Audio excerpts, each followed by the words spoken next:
People who bought a house. What is the weirdest thing you have found left by the previous owner? Part 1. 1. First time I took a hot shower in our new home. The steam covered the mirror only to reveal the phrase "hello, I see you" in large finger-drawn writing. It freaked me out for a second, but made me laugh soon after that. It was such an inconspicuous yet obvious thing to leave for the new homeowner. 2. Wasn't a purchase, but I was showing a house to a couple and we couldn't believe the reported square footage. It looked like a nice 1,700 square foot house in a semi-rural community, but the square footage on the listing said about 4,500. I was sure it was a typo. Turns out most of it was in the basement. Think Buffalo Bill's basement that just goes on and on with random rooms. The place was vacant. The lighting wasn't great. We got to a dead-end room down there and turned on the lights and there was this porcelain doll just chilling in the middle of the room. Only thing left in the house. Husband yells, "Screw this." And we all run out. We ruled out that whole neighborhood as an option for obvious reasons. 3. My first house purchase in 2005. Bought an old farmhouse that was built in 1923. The basement was filled with trash. We told them they needed to clean it all out before closing, but they didn't do it. The realtor asked if we wanted to postpone closing, and we decided no. Some of the stuff looked interesting enough, maybe it will be worthwhile to go through.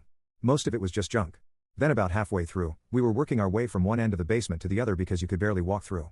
I went to pick up what I thought was a small box, only to quickly realize it weighed at least 75 pounds. 4. A basement room that was fully decked out as a dungeon. Fake stone walls, a stocks-like structure where you lock your head and hands in Old England, candle sconces on the walls, a metal barred cage in the corner from floor to ceiling. Oh, and the closet had a load of toys, some normal, some not so normal.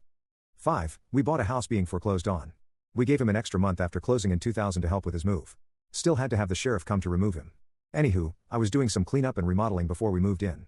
The whole house was carpeted. When I started ripping it out, there was a giant blood stain that started in a downstairs spare bedroom and then trailed up to the master bath, where there was another stain. His wife had left him. So I had to call the realtor to find out if anyone knew where she was. Turns out he had taken out a deer in the yard and gutted it in the house. 6. The property my wife and I moved to 3 years ago had a bucket full of wrapped dinosaur bones. Took them to our local museum, where they confirmed they are roughly 68 million years old. Hadrosaur. Pretty cool. 7. My uncle was renovating the house that he bought for his chiropractic practice, and when he knocked down a wall to enlarge a room, a few dozen pill bottles fell to the floor. They were each filled with about 25 US silver dollars, which at the time were worth more like $6 in silver each. So it was about $5,000 in vintage coins. 8. A diary of an American soldier in World War II, South Pacific Theater, found above a door. When remodeling 20 plus years ago, my wife and I tried everything we could think of to find a descendant, but to no avail.